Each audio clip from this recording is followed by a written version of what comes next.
everyone, Gabrielle here.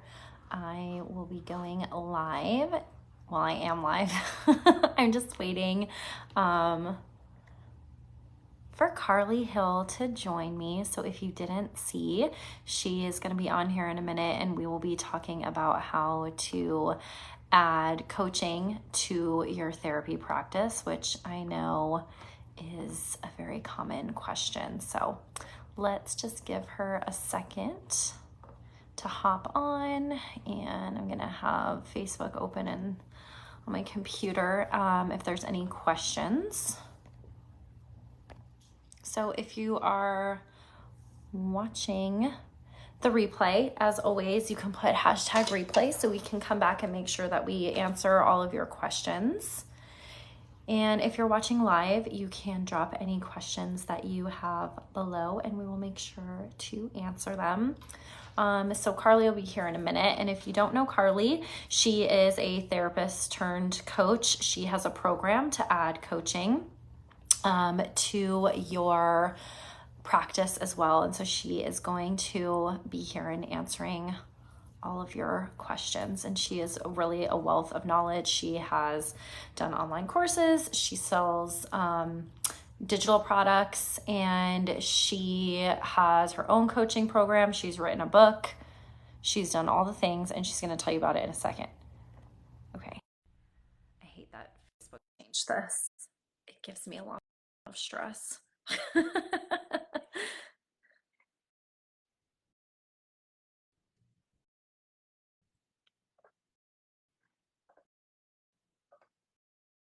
Okay, it says sending, but in the meantime, I see a couple people are already watching live. So if you have questions, put them below so that we can answer them. We're going to be talking about coaching, much more.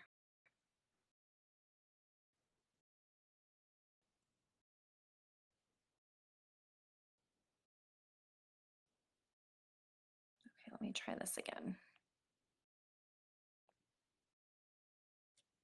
I see you're there, Carly. And it says adding, but then it's not working. Okay,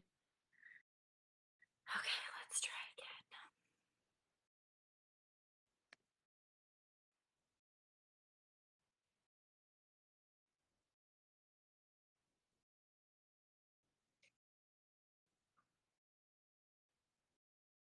Technology is fun. So if you all didn't know, Facebook changed how we can live stream. So I used to do these over Zoom and it was a lot easier. We could just live stream it, and now we can't do that anymore. So we are doing it this ass backwards way until I find a workaround, which apparently there is one. But right now we both just have to join from our phones.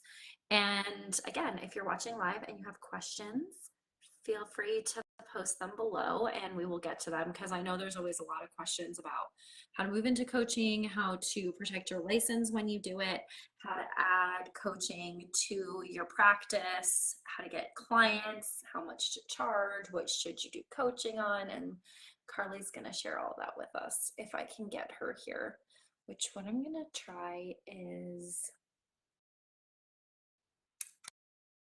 this, and then I'm going to try this.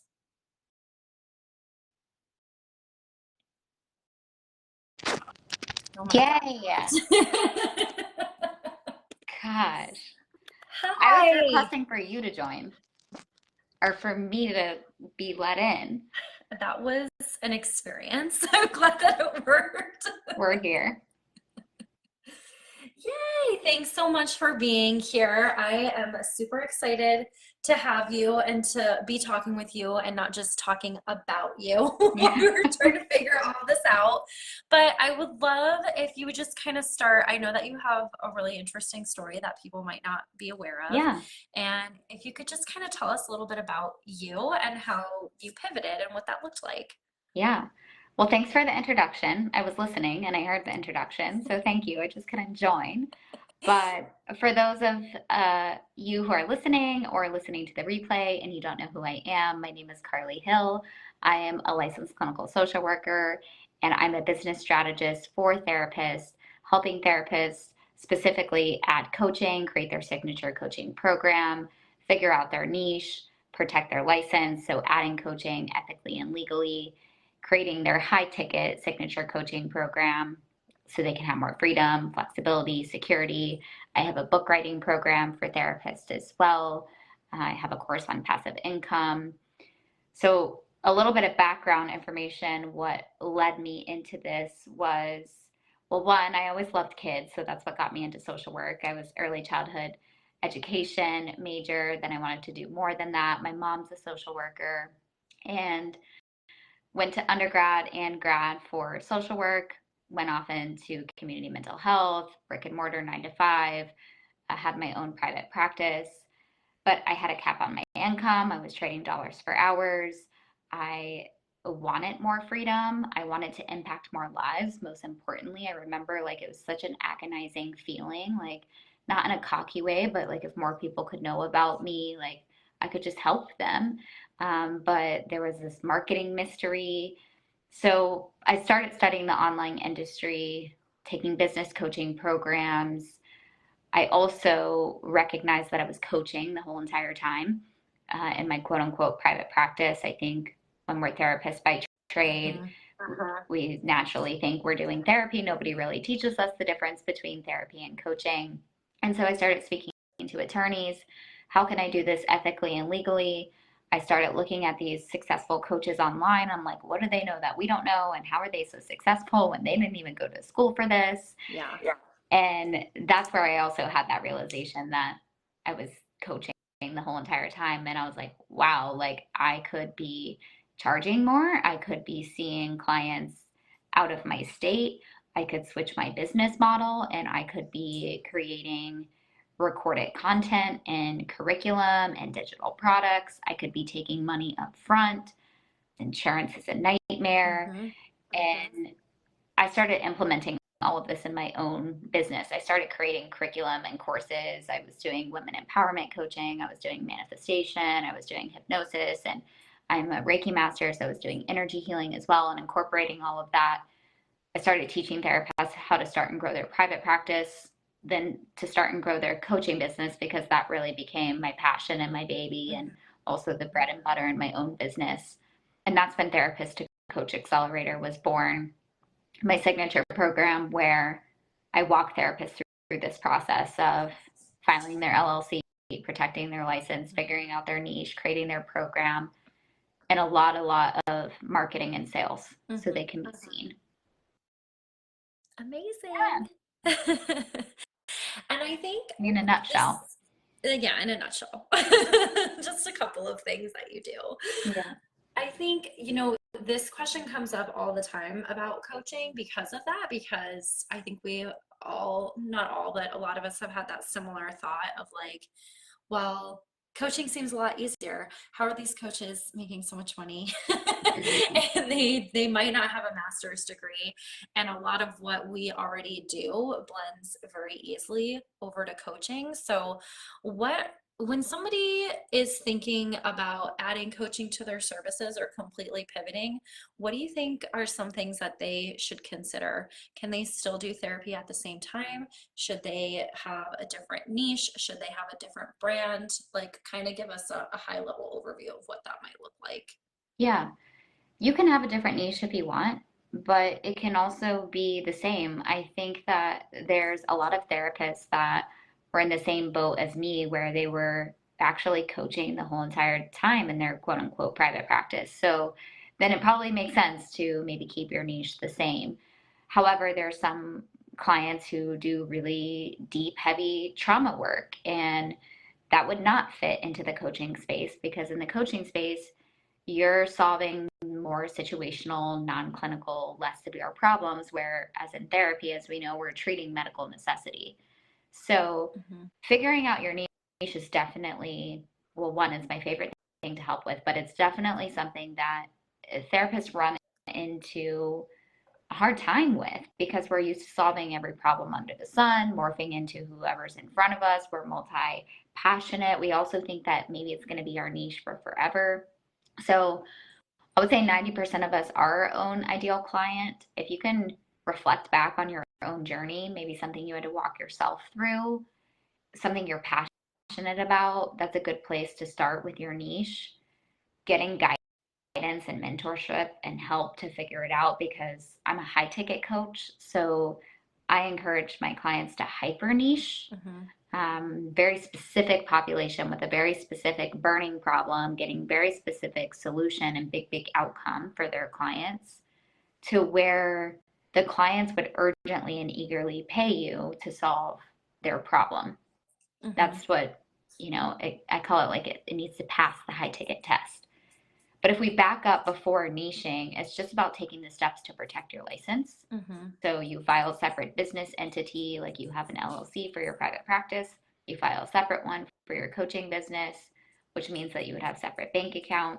You want to make sure that your coaching contract is attorney approved, because we're still held to our ethics.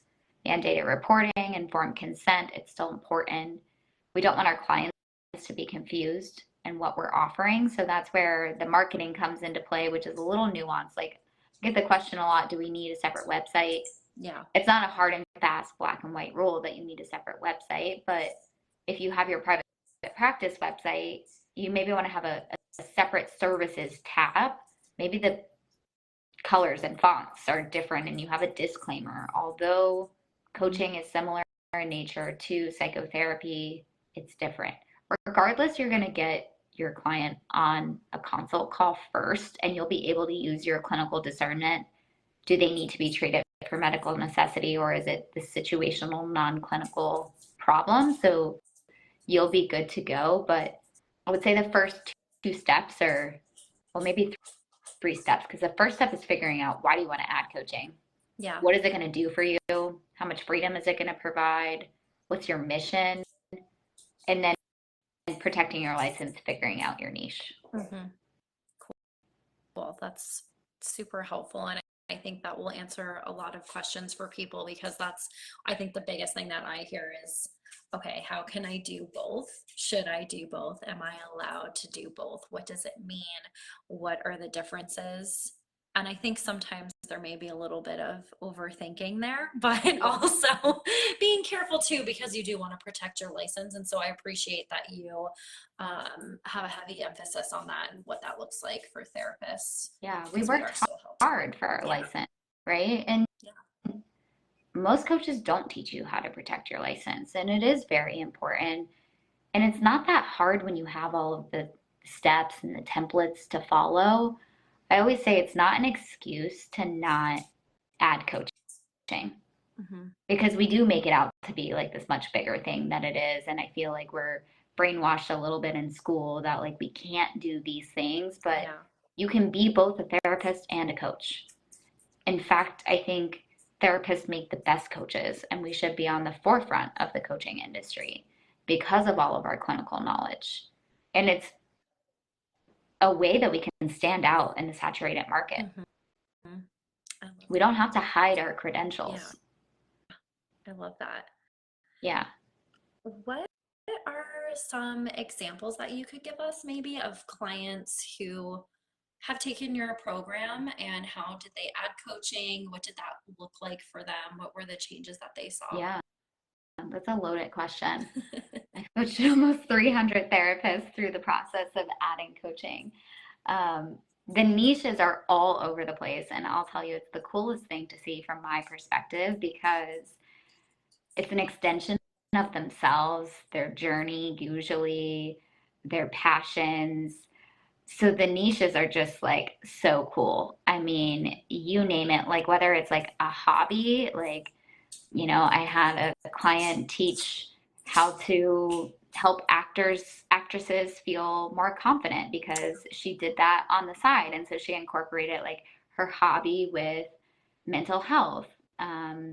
I have some business coaches that are teaching therapists how to do EMDR intensives or scale to group practice, private practice. I have coaches who are relationship coaches, going into non-monogamy, or a lot of mom coaches, like postpartum coaches. So it is all across the board. Weight loss coaches, anything can work as long as you pick a population with a problem and they want the problem to be solved. Yeah. So what was your original question? Like, what does this look like for them? I Or know, what was my original question? I was like so engrossed in what you were saying. I'm like, yes, I think you answered my question because I want to know about people who have gone through your program and who have added coaching. Like, how has that like change their changed their life, life? like their business? What does that look like for them? Yeah. A lot of my clients are busy moms, booming private practice owners. So it's definitely doable. Everybody comes in with the goal to make more money. Mhm. Unapologetically, we're here for that. Therapists can make a lot of money and we don't have to be ashamed of it. I Mhm. think that's something that is ingrained in us. Like, we're just here to help people not make money. It can be both, right?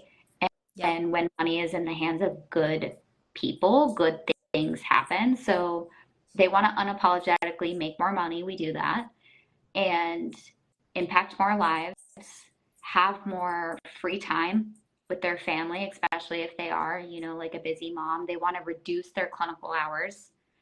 So I have clients across the board in terms of what they're making. Clients making their first 10K months in coaching. I have a graduate program where I teach my clients how to hire and manage a team, turn Mhm. on paid advertising, build funnels, a little bit more advanced stuff once you have your firm foundation, your founding members in, your proof of concept. I mean, they're making 30, 50K. I have a client on track to probably this month make her first six-figure month. Mhm. So when you think about the life changes that buying back your freedom and reducing your clinical hours, where you're not trading time for money anymore, Mhm. where you have a course where you could be on vacation and clients are still learning from you. You have maybe one or two group coaching calls a week where you're answering questions for clients. You're scaling back all of those one-to-one sessions. It looks different for everyone depending on what their priorities are. But if anybody who's listening right now, like, if you had more money, if you had more freedom, if you had more flexibility, how would that change your life? And you can kind of fill in the blanks. Mhm. It, not to be dramatic, but it is quite literally life changing and it Mhm. is very rewarding. I agree with It's fun. that wholeheartedly. And that's important. Fun is Yeah. important. It's hard work, don't get me wrong. I mean, it's not rainbows and butterflies, and I'm never the coach that pretends that it is. I think that building an online coaching business is much harder than building a private practice. I've done both Yeah. just because there's so many floating pieces and new things and staying up with the times and the algorithms. And it's just like hiring a team, managing, it's a lot, but I think the rewards and the impact that you can make is bigger. So it comes with bigger responsibility, but it's Mhm. worth it. Mhm. Yeah. How is the marketing different for a private practice versus when you become a coach? Yeah. So I think that, well, it depends if you're using insurance or not, right? Like, obviously, in the coaching space, you can't use insurance, but let's just pretend like you're a self pay private Mhm. practice owner. A lot of private practice owners will use Google Ads or they'll have a Google business. They'll be found locally. They'll have a good warm network locally. Maybe they'll even do in-person networking events or having, relationships and collaborations with practitioners in their area. A lot of word of mouth referrals, and all of that can be done also in the coaching space. But I Mhm. think when you think about impacting, there's 7 billion people in this world. Nationwide, worldwide, you can accept clients Yeah. on a much bigger scale. Social media marketing is where it's at, Mhm. especially 2024 moving on. Like, you're going to get left behind if you're not doing social media marketing. Of course, SEO can help. So, Yeah. search engine optimization, using YouTube, writing blogs, having your website, even Pinterest is SEO based. but that takes a little bit longer. Yeah. So Instagram, Facebook, TikTok. Facebook is still the number one platform. I teach Facebook marketing a lot. Facebook groups, just as we're in right now, Mm-hmm. is a really good way to leverage other people's audiences. Being on podcasts is a great way to leverage other people's audiences. Um, Getting PR and press is a great way, especially to rise up. I call it being like the Beyonce of your space and making yourself known as an expert in your space. So there's many different ways, but I would say the main thing, and not that you can't use social media for your private practice, Yeah. you absolutely can, but there's a heavy emphasis on it in an online coaching business. Mm-hmm. Mm-hmm. Yeah. And I agree with you too that that makes sense. And I would say, like you mentioned a lot of things that I use as well. And also to anybody watching this, like don't sleep on Yeah. podcasts. I get a lot of clients from podcasts, and just you need to have a strategy with that, just like with anything else that you do, and have a really clear call to action and make sure that you're on podcasts that have listeners and have listeners that you want to reach, just like with anything else. So if you are, I don't know, if you're like a relationship coach, then maybe being on a podcast for like, I don't know, men's entrepreneurship is not for you. It might be, it could be, Right. but again, just like thinking about the audience that you want to get in front of. And there's zillions of podcasts. I mean, you can go in Facebook groups and Mm-hmm. find, search the word podcast guest. People are constantly looking for podcast guests. You can just pull up the podcast app and type in some keywords that relate to your niche. Yep. Go find them on social media or go find their website and reach out to them. Listen Notes is another good website where you can just search and find podcasts within your niche. But to your point, it's leveraging other people's audiences. So when Mm-hmm. you're starting a coaching business from scratch and you're trying to build your own brand new audience, the fastest way is to leverage other people's audience and get more eyeballs on your stuff. Mm-hmm. I just see that we have some people watching live. So just a Yeah. reminder, if you have questions, now is your time to pick Carly's brain and to ask them and just put them below. And if you're watching the replay, just always put hashtag replay and we'll come back and answer them. What else have we not talked about that you think is important for people to know? So we talked about therapists can be both therapist and a coach, some steps to protect their license, figuring out their niche. Those are really like the main things. I would say that mindset plays a huge role in this. I can teach strategy all day. I do. But I always say it's part universal law, part strategy. So, with the mindset and energetics of your business, it's really going to drive you forward. There's a lot of fear that comes up, Yes. especially because we're taught not to be seen, don't self disclose. And when you're building an online coaching business, you have to put yourself out there in a much different way than you're used to, and it's uncomfortable.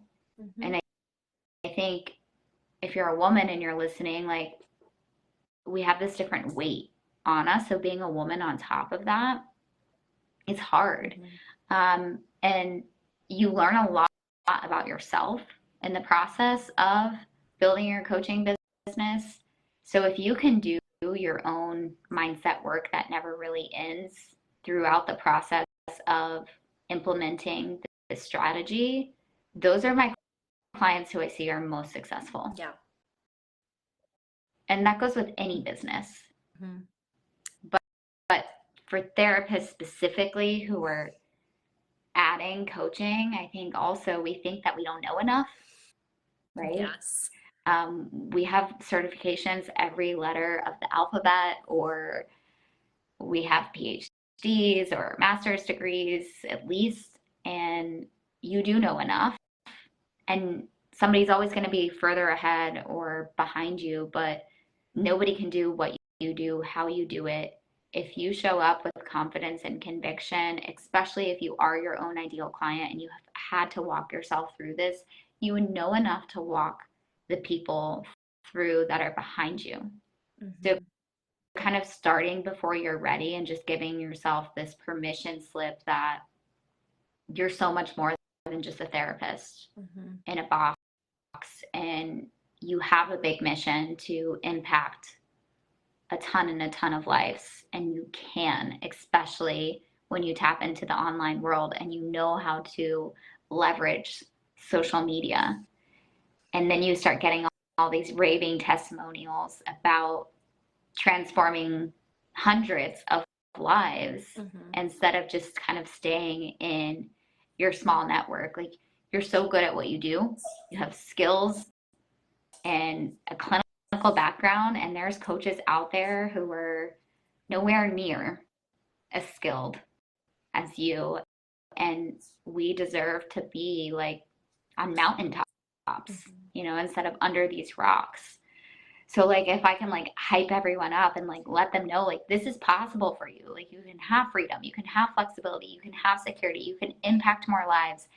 All of the strategy can be figured out, but if you just get in that like excited state that like I'm gonna try something new, I'm gonna do this, like I'm meant for this, the rest can be figured out. Mm-hmm. I hope that, again, I see people are watching live, and if you're watching the replay, I hope that you go back and listen to what Carly just said over the past, like, whatever that was, minute or two, because I agree that mindset is huge. And I hear that a lot. I see that a lot. I've experienced it myself. And I know that when you can do the work and make those shifts and see things from a different perspective is really where the change happens, because we get in our own way so much. And I even look back to like when I was just starting my practice Mhm. and the end when I sold my practice, and how my perspective and my mindset had shifted so dramatically. And I could see that that was what helped really build the momentum for me to get to a place where it was even worth anything to sell.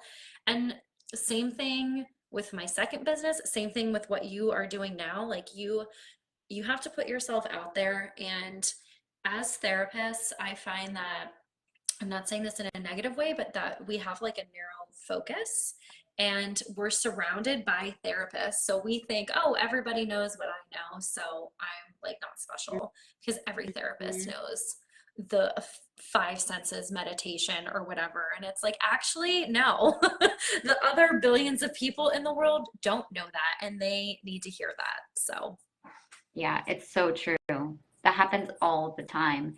And yeah. I think also what comes up too as a fear is, because we know so much, how am I going to get it out of here into a coaching program or a curriculum?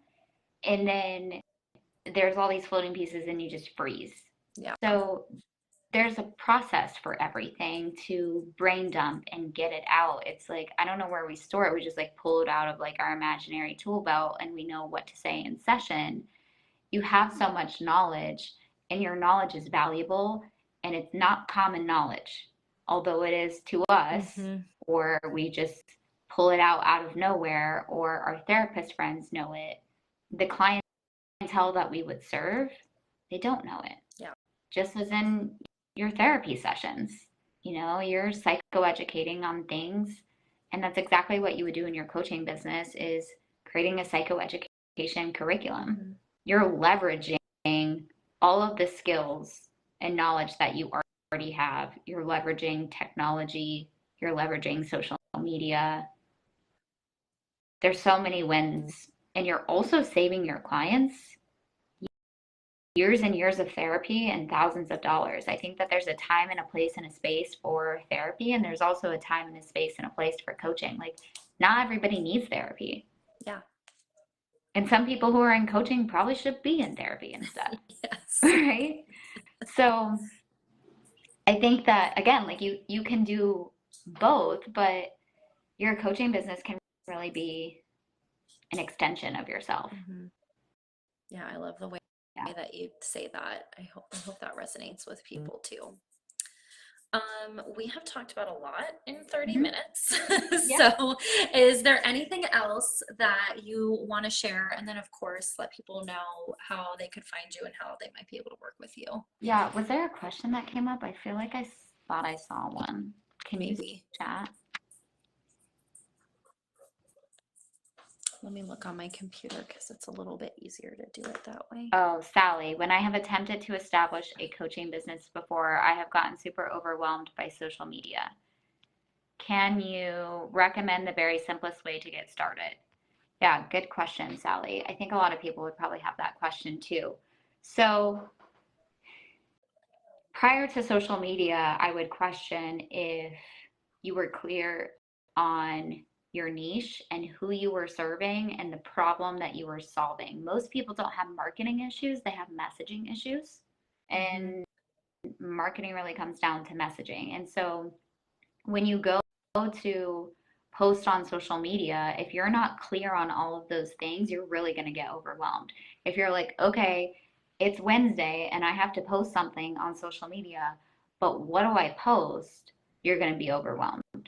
Whereas if you can have a really clear niche and all of their pain points, all of their desires, what they've tried that's not working, you have all of your market research in like this big, long running document, and then you take that and you plug it into content pillars and a big map that kind of breaks it all down, then you can take this map and you can turn it into copywriting frameworks. And you Mm-hmm. can know on Mondays, I post this type of post. On Tuesdays, I post this type of post. On Wednesdays, I post this type of post. And now it's Wednesday, and you know that you take this type of post, and on this particular week, you're talking about this content pillar, and then you plug it into the copywriting framework, and it becomes less daunting. Yeah. So, if I could take a guess, there maybe wasn't systems in place, and maybe the messaging wasn't clear enough. And for that reason, it might have been overwhelming. Mm-hmm. So I would say like reverse engineer and kind of back it up from there. I'm glad you saw that because I am not seeing the comments on Oh, my phone. So now okay. I'm looking I on my think that was computer, really fun. Yeah. making sure that I'm not missing anything. But I hope that's helpful, Sally. And if she's still watching, let us know if there's anything else. But I don't see anything else coming through. Okay. So Yeah. tell I people don't where see they anything can else. It find was you and just how they can me at work the with you. beginning. Hello, I'm here. How do I join? I was trying Sally so said, hard. I was like, why isn't this yeah. working? Oh, But Sally if said anybody thank you, wants to so I know think that was helpful. anything else about adding coaching, about adding an additional revenue stream, if you are a therapist or even just conscious entrepreneur, you can come over to my group. It's the Therapist to Coach Accelerator Facebook group. I think that we share a lot of clientele who is maybe already in my group or vice versa. So, Therapist to Coach Accelerator Facebook group on Instagram. I'm Carly Hill Coaching. My book is called Therapreneur. You can also get that. Um, and this is really like a Bible guidebook on adding coaching, protecting your license, marketing, sales, advancing your mindset, clarifying your niche, the whole 9 yards. So you can purchase that at carlyhillcoaching.com. Perfect. That's awesome. And now I'm gonna check on my computer one last time. Yeah, Make sure there's nothing else. Sally did say thank you, so I awesome. think you spoke to exactly what she was dealing with. And I really appreciate you coming on and sharing this because, again, in half an hour, I feel like people just got so much value on how to actually do this and what it could mean for them and how it could change their lives. So I appreciate that. And I will make sure that I link everything. I'm going to do it on my computer, link everything below Yeah, so that you can find Carly if you want to work with her. awesome. Thanks for having me. We'll talk soon. Thank Bye. you, Carly. Have a Everyone. good day. Bye.